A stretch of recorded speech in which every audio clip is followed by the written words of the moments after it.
Third time's the charm. This is the third time I'm trying to record episode 2 because my game crashed twice. Isn't that lovely? Alright, welcome back to Pokemon FireRed, everybody. This is your captain speaking, and we're going to try episode 2.5 over again. You know Professor Oak, right? His order came in. Can I get you to take it to him? Yep, I'm very familiar with Professor Oak's order by now. I don't know what has happened. Maybe it's the Game Boy player that's doing this, but I have legit had to replay this shit like 4 times.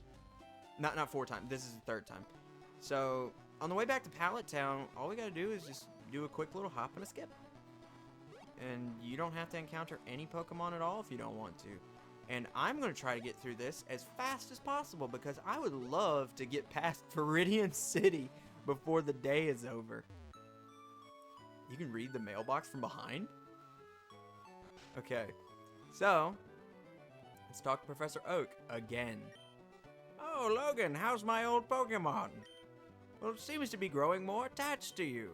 You must be talented as a Pokemon trainer. What's that? You have something for me? Delivered Oak's parcel. Oh, you didn't open this, did you? Good boy, good boy. Gramps! I almost forgot. What'd you call me for? Oh, right, I have a request for you two. On the desk there is my invention, the Pokédex. It automatically records data on Pokemon you've seen or caught.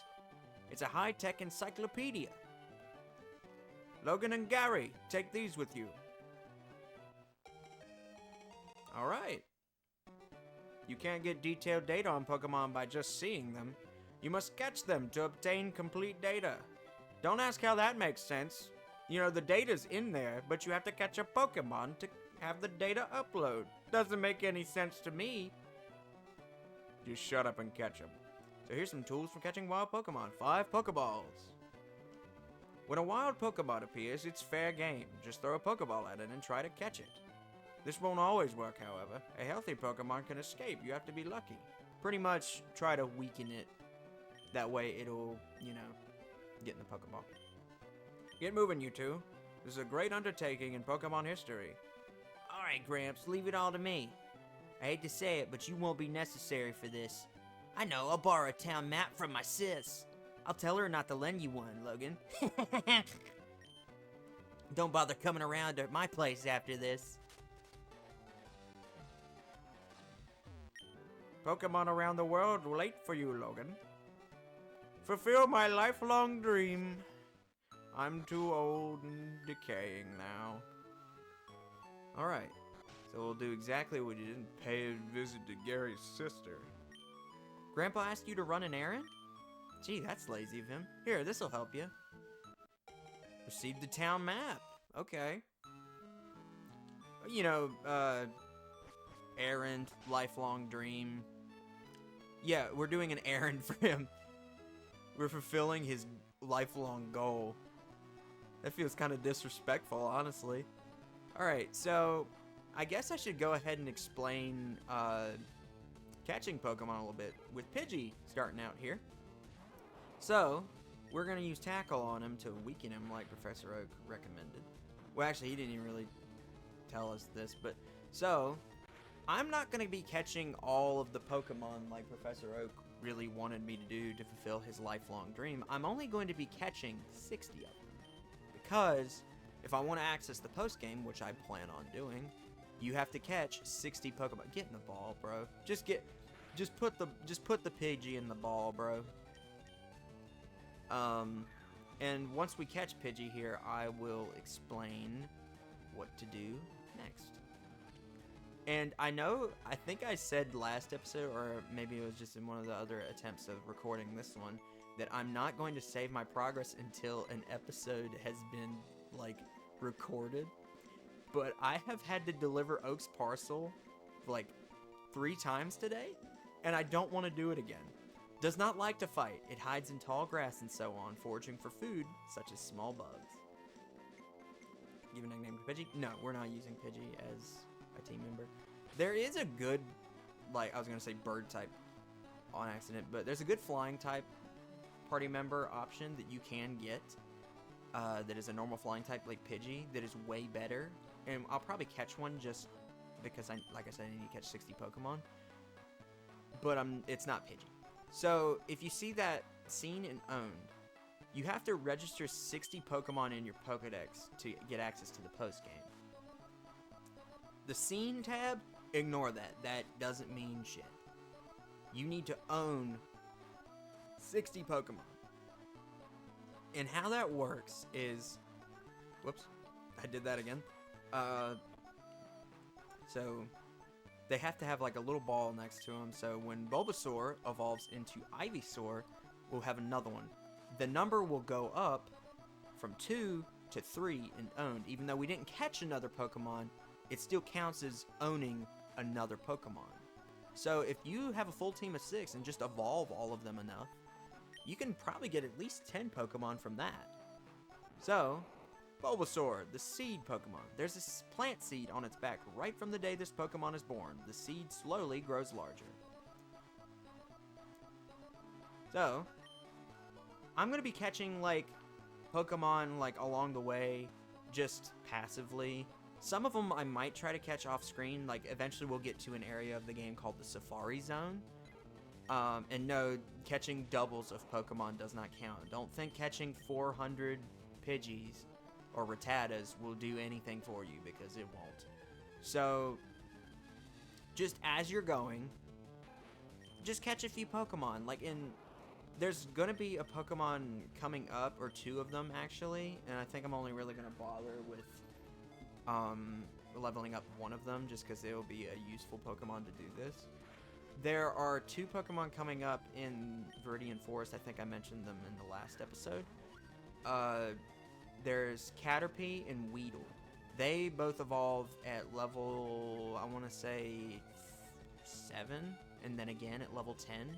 And they're kind of just tutorial-esque Pokemon, like where they're just supposed to be really low level, and you're supposed to be able to learn how Pokemon evolve and work very easily. Okay, screw you, Rattata. I gotta go buy new Pokeballs now, and I'm a cheapskate, so thank you for that. Which will definitely run into another Rattata in a little bit. So, I am gonna be catching and at least evolving Weedle, because Weedle will evolve into Kakuna and then again into Beedrill. I'm gonna be catching one of them because, you know, I can cut down trees with the hidden move number 1, Cut, that we won't get for a little bit, but we are going to need Pokemon that are able to cut down trees and such. So let's buy a few more Pokeballs, and yeah, 11's fine for now. I'm also going to buy an antidote, because I'll buy 2 antidotes, and maybe a potion. And, you know, we'll buy another Pokeball for good measure. Oh, they didn't give me a Premier Ball. Oh, well. I also don't recommend you go completely crazy on spending too much money in this game, especially if you're going to be kind of doing stuff that I am planning on doing. Because the thing is, money is kind of hard to come by in this game later on. And it's definitely something you're going to want to keep up for, like, medicine, because stuff is expensive in these early games in the series. And, you know, I think it's important to conserve it. Especially since there is a casino in this game, and I'm going to have to be sinking a decent amount of money in that. Not because I have a problem, but because there's a Pokemon I want that you can get from the casino. You can try getting him from the Safari Zone, but it is way easier to get him from the casino, because I've tried getting him from the Safari Zone, and it was just this tedious process where last time I played through this game, where I was just like, screw it, I'm just gonna gamble to get him. So I call it Rattata, because he also can cut down trees. And like I said, you just want to catch Pokemon passively as you go on. And I think I'm gonna catch another Pokemon here. Right through here, if you started with Charmander, there's a few Pokemon here that might benefit you a little bit. since Charmander is, doing fire type moves, especially if you're playing red and blue, it's more so than that because, like I said, Charmander has Metal Claw, so it's not like he's helpless, What I'm going to recommend you do is there are Nidoran. There are Nidoran male, Nidoran female. I don't know if Nidoran female learns a move called Double Kick, but Nidoran male I know does, which is a fighting type move, which is good for against rock types. Which is the first gym leader, is a rock type gym leader. But I don't know why we haven't gotten one to show up yet. He showed up like 3 times in the first attempted recording of episode 2. There he is, Mankey. There she is, sorry. We're gonna tackle Mankey here, just once. And, Mankey is a very good fighting type. In my opinion, it's a sweeper. It's got, its defenses aren't great, but it has very good attack and speed. So it's meant to be sent out fast, hit really hard, and then retreat if possible. But it learns a move called Low Kick, which is very good early on, especially against the first gym leader's Onix, which is a very heavy Pokemon. And why that's good is because Mankey's very small, and I wonder if it actually knows Low Kick already. It probably doesn't. No, it doesn't. Vital Spirit prevents sleep. Not a bad ability, though. So, Mankey, when it learns Low Kick, it does more damage to a Pokemon that is heavier. Like, the heavier the Pokemon, the more damage Low Kick will do. So that is going to be really advantageous for a Pokemon like Onix, which is just this big-ass rock snake. And yeah, I can't recommend Mankey, especially for the early game, enough. Even if you don't keep Mankey for a long time, keep it for a bit. It's a pretty solid Pokemon, and honestly, I've used it throughout the whole game in the original Kanto games and in this game quite a lot. And we are going to head back out to Route 22, but I'm actually going to save that for next episode. I didn't want to cut this one short, but if I have to play through the Viridian City section again, I'm going to lose it. But I am going to show this tutorial thing just to get it over with. Well, now I've had my coffee, and that's what I need to get going. What's that red box you have? Ah, so you're working on your Pokedex. Then let me give you a word of advice. Whenever you catch a Pokemon, the Pokedex automatically updates its data. You don't know how to catch a Pokemon? I see you have 4 of them. You must not have any fucking clue how to do this. I suppose I had better show you then. Yeah, and before you think you can skip this, you can't. He'll stop you right in your tracks. Like, if you go to the left of him, and if you go to the right to him, he'll stop you either way. So he's going to teach you how to catch a Weedle. I don't know where the damn Weedle came from. You can't get them anywhere around here. I guess Weedle crawled all the way from the forest to get here. But here he is. So yeah. He doesn't even really give you like a good advice on how to actually catch them because he doesn't bother weakening Weedle there. There, now tell me that was educational, was it not? And here, take this too. The Teachy TV. This is almost a completely pointless item. If there's something you don't understand, watch that. It will teach you about the basics of being a Pokemon trainer. I'm gonna go ahead and tell you, I think I've opened the Teachy TV twice. It's not really anything I find useful, and I'm not really, well, I mean, I'm not saying it's not useful, but type matchups? Oh, look at that! Isn't that cool? I've never seen that. Is that Bruno? Oh, that's Poke Dude. I'm sorry. I really regret clicking on this. Dude, why is the font like that? At least on my TV, the font is rough. Alright, Poke Dude, please shut up so I can end the episode. That's, okay, I will say, I am glad I opened the Teachy TV just because I've never seen this sprite before. Look at this guy! Look at his a Poliwag. Huh. Okay, I guess he's just gonna show that water moves don't do shit to grass types. If anything, Which it kind of makes sense because, you know, grass is helped by water, but I don't know. It's kind of interesting actually seeing a Poliwag because I very rarely even see Poliwag in these games because he's just he's a Pokemon that's really kind of hard to find. Not even really hard to find. It's just like you don't really go anywhere that will show you where a Poliwag is. And I like Ooh, Butterfree.